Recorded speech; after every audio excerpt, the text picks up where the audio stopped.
안녕하세요. 서울사이버대학교 오늘 회화공예전공 제3차 아뜰리에 특강 시작하겠습니다. 자, 오늘 작가님은 제가 따로 프로필을 소개해드릴 필요가 없을 것 같아요. 작품이 곧 프로필인 작가죠. 예, 임병락 선생님 소개해드립니다. 다 같이 환영의 인사.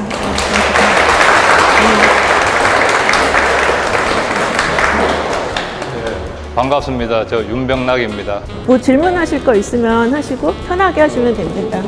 12여 년 전에 장흥 스튜디오에 있을 때 제 바로 옆방에 그 정 교수님이 작업실을 쓰고 계셨거든요. 그때 인연으로 오늘 이 자리가 만들어진 것 같아요. 보니까 다들 조금 늦게 작업을 시작하신 분들인 것 같아서 한편으로는 열정이 대단하시다. 사실 미대에 나와도 이런저런 계기로 95% 정도가 다 그림을 포기하는데 사회생활을 하시면서 그림에 대한 열정을 놓지 못하시고 다시 이렇게 시작을 하시는 걸 보니까 앞으로 남은 인생 즐거운 마음으로 작업을 하시면서 행복한 삶을 사셨으면 하거든요. 오늘 제 그림을 그전에 이제 알고 계시던 분들도 계실 거고 아마 여기 와서 실물은 또 처음 보신 분들도 계실 건데 저는 대학 다닐 때부터 제가 생각하고 어떤 구상을 했는 거를 제 손으로 표현했을 때 그 어떤 희열이 추상을 했을 때보다 그 희열이 더 컸기 때문에 아직 계속 하고 있거든요. 이제 지금은 사과 그림을 그린 지가 한 20년째거든요. 2003년부터 이제 본격적으로 사과를 그리기 시작했고, 물론 그 전에 과일들도 좀 그리고 했지만은 사과를 그리기 시작한 게 이제 2003년부터니까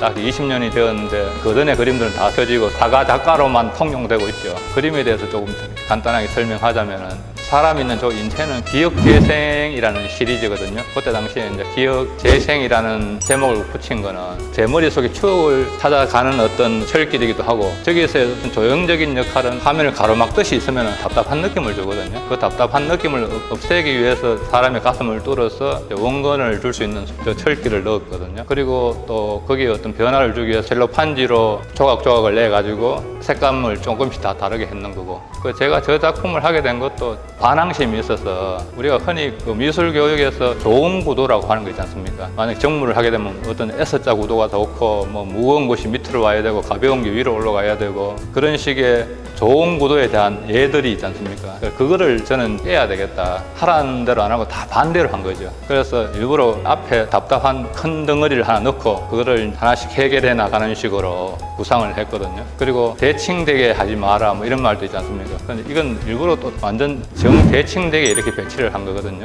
그 전에 옛날 그림들 보면은 이우환 선생님의 종 시리즈가 화면에 어떤 점 하나로 화면을 장악하듯이 저는 그런 점은 아니지만은 윗부분에 크게 올리고 그 밑에 뭐 새 깃털이라든가 아니면 골무 같은 거 하나 이렇게 놓으면서 화면 전체의 균형을 잡아주고 그런 식의 구도로도 많이 잡았고, 요 작업 지나고 그 이후엔 특히 어머니들이 쓰시던 그 기물들 있지 않습니까? 뭐 소뚜껑, 반지꼬리 그런 생활에 필요한 어떤 소품들을 가지고 정물을 많이 했었는데 그거 하면서 저는 이제 늘 배경에 대한 고민이 많은 거예요.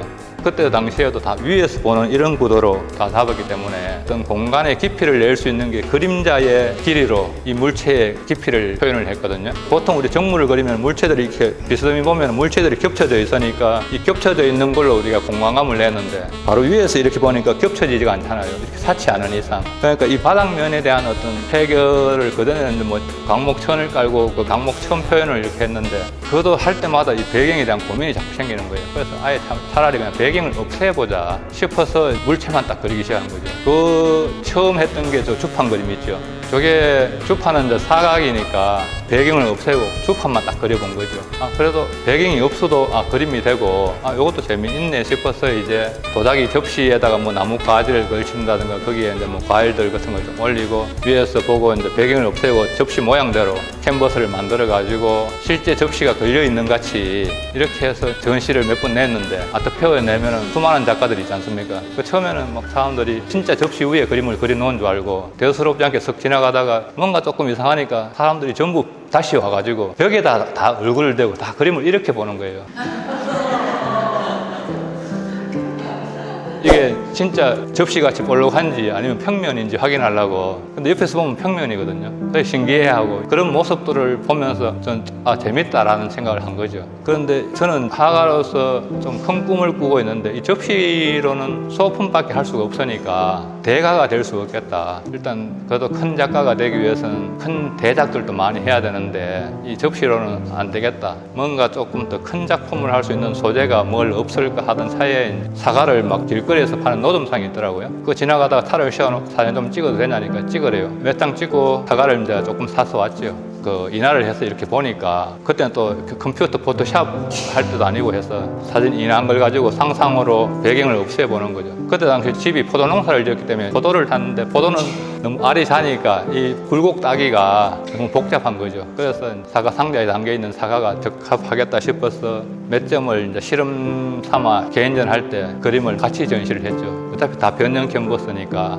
반응이 괜찮더라고요. 저는 늘 이 형태에 대한 관심이 많았기 때문에 이 변형 캔버스를 하기 위해서 이제 계속 해왔는데 거기에 선택된 소재가 사과인 거죠. 사실은 저런 책을 그리나 아니면 이런 뭐 의자를 그리나 똑같은 거죠. 제가 의도하는 의미는. 이렇게 일단은 사과가 의미하는 것들도 많고 보면은 좀 풍성함도 느끼고 행복감도 느끼고 그리고 이건 죽어있는 기물이 아니고 그것도 생물을 닦는 거니까 공장에서 나왔는 어떤 기성품 같이 다 똑같은 그게 아니고 사과도 우리 사람들 같이 똑같은 게 없어요. 제가 수많은 사과를 그리고 이렇게 했지만 물론 지금까지 수만 개의 사과를 그렸기 때문에 상상으로 그려도 그릴 수는 있거든요. 그래도 이게 제가 상상으로 그리면은 제 머릿속에 관념적인 사과가 계속 표현이 되기 때문에 아마 같아질 거예요. 그래도 저는 사진을 보고 그리는 게 그 사과마다의 특징들을 다 살릴 수가 있고 보고 할 수 있는 뭔가 있으면은 그 사람의 특징들을 살려내듯이 사과도 똑같은 거죠. 그래서 제가 이제 이게 변형 캔버스 하는 의도는 그 배경에 대한 고민 때문에 시작을 했지만 이 변형 캔버스에 대한 어떤 생각이나 작가만의 어떤 생각이나 철학들을 자꾸 만들어내야 되니까 제가 의도하는 거는 제가 선택했는 사물이 그림을 옮겨가지고 그게 다시 어떤 공간에 놓였을 때 그게 실제 사물같이 보이게 하는 거였거든요. 그림 속에 어떤 그림자의 각도하고 조명의 각도하고 맞추면은 밑에 그림자가 이렇게 늘어지잖아요. 그랬을 때 더 실제 같은 착각을 불러일으키는 거죠. 지금 제가 이 사물의 모양대로 그림을 그림으로써 이제 의도하는 거는 그림 안에 공간을 한정 짓는 게 아니고 이 그림에 이 걸려있는 배경 자체가 그림의 배경이 되게끔 공간을 확장시키는 거죠. 만약 사과 한 개를 여기에 그려놓으면 이 걸려있는 벽 전체가 그냥 배경이 되게끔 의도를 하는 거거든요. 지금 여기에 또 굴러 떨어진 것 같이 이제 이건 또 약간 또 설치 같은 느낌을 또 줄 수도 있는 게 여기에 만약 사과를 몇 개를 더 붙이는 거죠. 상자에서 굴러 떨어진 것 같이 공간 전체를 다 장악하는 그런 힘이 생기거든요.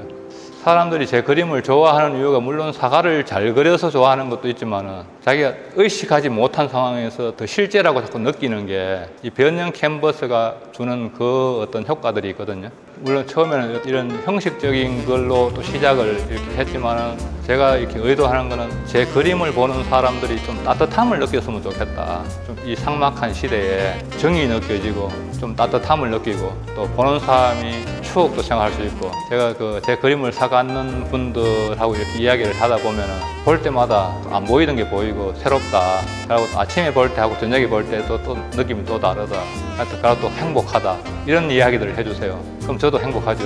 제 그림을 산 분들이 행복해 하시니까. 원래는 제가 처음에 미술시장에 이렇게 와서 그 높은 가격으로 낙찰된 게 사과가 아니고 복숭아 그림이었거든요. 상자에 복숭아가 담겨 있는 건데 그때 홍콩 클시티에 냈던 것도 복숭아였고 서울 옥션에 처음 나갔던 것도 복숭아였는데 사람들이 사과로 착각하는 거죠. 그래서 취미로 화실에서도 제 그림을 따라서 많이 그리시고 또 꼬마들 미술학원에서도 윤병락 작가 사과 모사하기 이래가지고 또 많이 하더라고요. 저는 이제 그런 거에 대해서 감사하고 또 늘 좋게 생각하는 게 그래도 그분들이 일단은 사과 그림 하면 윤병락이라는 걸 다 알게 되잖아요. 지금 이제 학원에서 배우는 그 학생들이 나중에 어른이 되고 경제력을 가지게 되었을 때 자기가 따라 그려봤던 화가의 그림을 갖고 싶다라는 욕구가 생길 확률이 높거든요. 그러면 다 그분들이 다 잠재 고객이 되기 때문에 앞으로 제가 한 7, 80 됐을 때도 나쁘지 않겠구나. 내 눈이 그때 나빴으면 지금같이 그림을 사실적인 그림을 그리거나 하지는 못하겠지만은 제 그림을 이렇게 좋아해 주시고 사신 분들이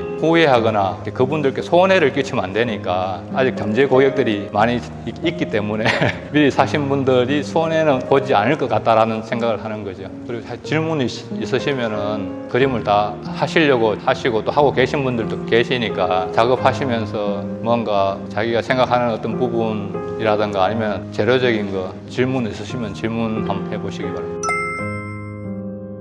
250호 정도 됩니다. 면적으로는. 수채화요? 가능은 하죠. 불가능한 건 없죠. 수채화는 어차피 마르고 난 다음에 또 왜 겹쳐서 또 할 수도 있고 하니까 가능하죠. 안 되는 건 없거든요. 예, 저는 다 유화로 합니다. 지금은 같이 하는데 조수를 씁니다.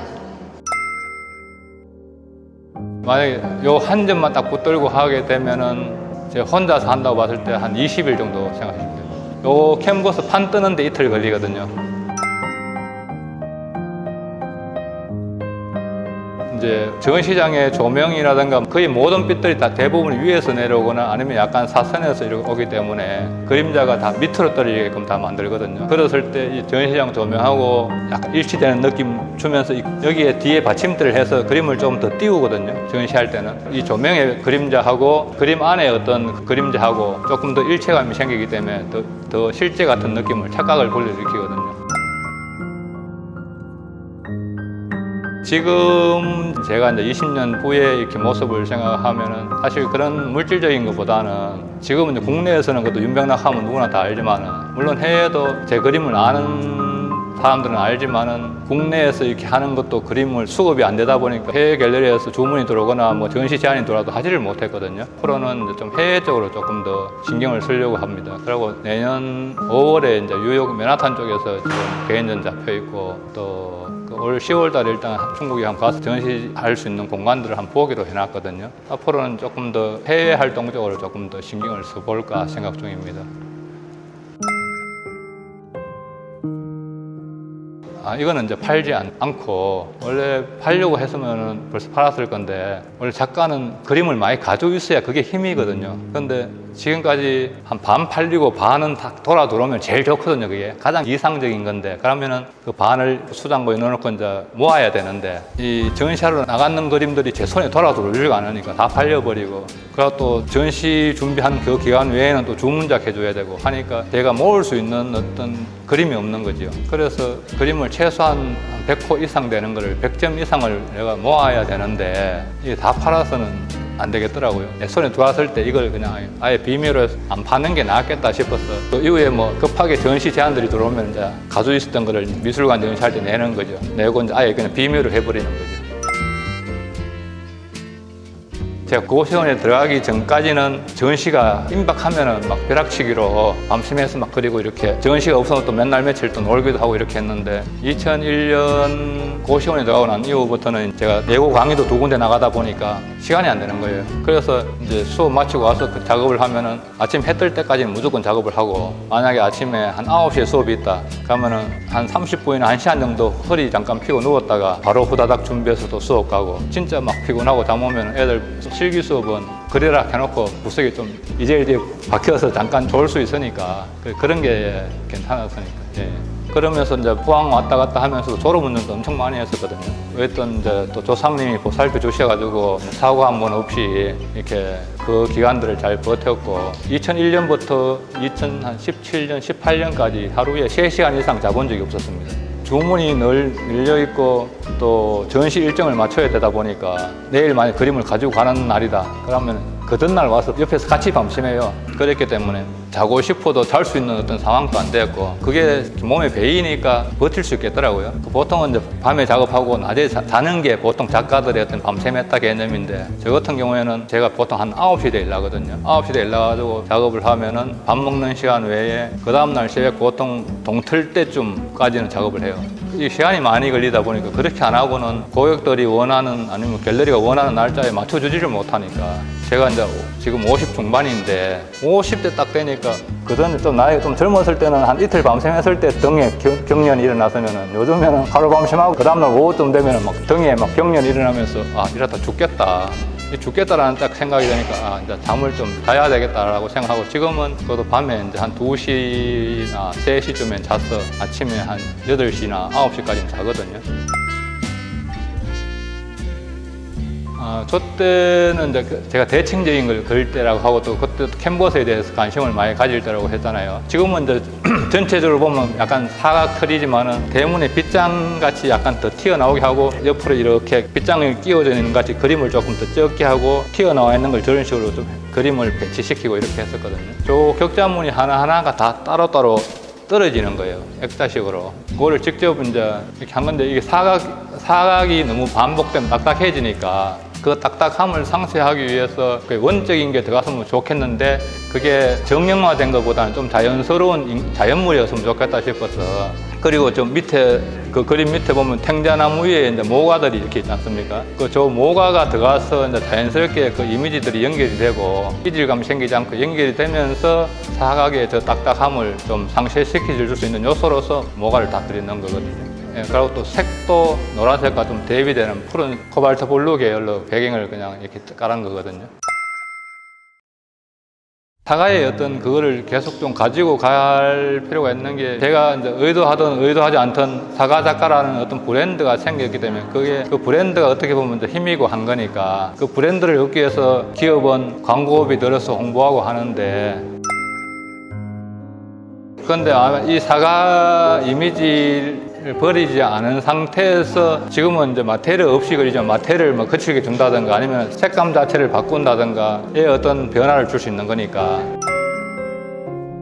사과 안에서도 할 수 있고 또 있는 동 없는 동 약하게 할 수도 있고 다양할 수 있으니까